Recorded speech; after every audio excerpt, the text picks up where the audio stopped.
Merci beaucoup d'avoir accepté notre invitation. Alors tout à l'heure, vous l'avez entendu, la Première ministre très véhémente, notamment contre votre parti, contre les Insoumis. Elle vous a qualifié d'irresponsable, elle a dénoncé la compromission avec l'extrême droite. Vous avez désarmé les policiers. Vous avez peur du débat. Qu'est-ce que vous répondez ?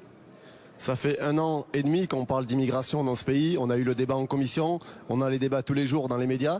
Il n'y avait pas de majorité pour ce texte et c'est ce qu'a envoyé comme message l'Assemblée nationale hier. Vous savez, la question de la motion de rejet préalable, c'est un outil parlementaire qui dit que des parlementaires votent pas sur le contenu d'un texte, mais votent contre un texte du gouvernement. Il n'y avait pas de majorité. Et recevoir des leçons de République de la part d'Elisabeth Borne, de la part de la majorité présidentielle, je rappelle quand même que si nous avons 2 vice-présidents du Rassemblement national aujourd'hui à l'Assemblée, c'est parce que des députés macronistes ont voté pour eux. La seule question qui se pose aujourd'hui, c'est à quel moment Gérald Darmanin va démissionner.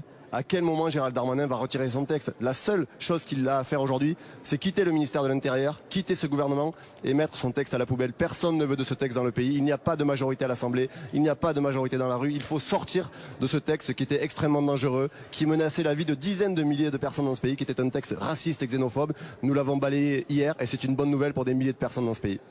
Thomas Portes, c'est la dissolution que vous réclamez, mais avec le risque de voir le Rassemblement national remporter une élection ?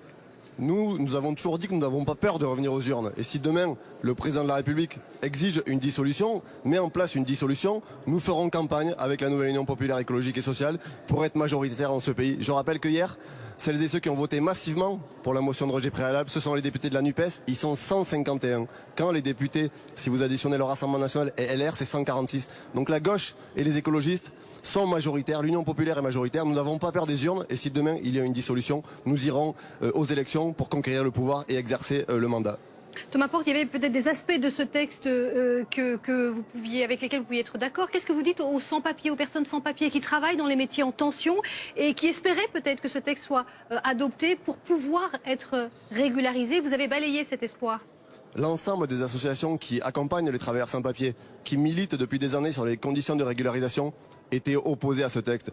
On parle de régularisation qui concernait à peine 2 ou 3 000 personnes qui sont sur des métiers en tension, qui sont sur des départements à la main du préfet. On n'avait même pas la liste des métiers en tension. C'était sur des titres de séjour qui étaient provisoires. Ce texte n'était pas un texte de régularisation, c'était un texte d'expulsion, une machine à criminaliser, une machine construite autour du récit de la théorie du grand remplacement, qui est une théorie raciste et complotiste qui a conduit des gens à commettre des tueries de masse dans le monde. Voilà ce que était ce texte.